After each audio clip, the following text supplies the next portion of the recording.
Ayun guys, confirm na kay Soto maglalaro sa NBA sa Los Angeles Lakers. Confirmation, the new Lakers Big 3 kay Soto will work out to the Los Angeles Lakers this November for a two-way contract. The new Big 3 coming to the Lakers show the chance of another ring for LeBron James. Ayon kay Adrian and Brian, ayan. Balita yan sa NBA Pinoy. Talagang kinuha na ang ating kababayan na si Kay Soto at nakakuha na siya ng two-way contract.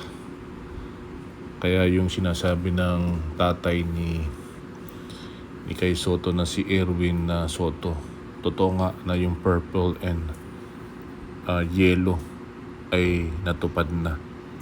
Ayun guys, confirm the new Lakers Big 3 Kay Soto will work out for the Los Angeles Lakers this November for a two-way contract. Hindi po yan fake news.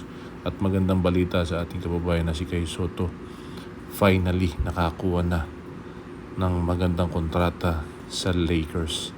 Abangan natin ang mga susunod na kabanata kay Soto. Natupad na ang pangarap.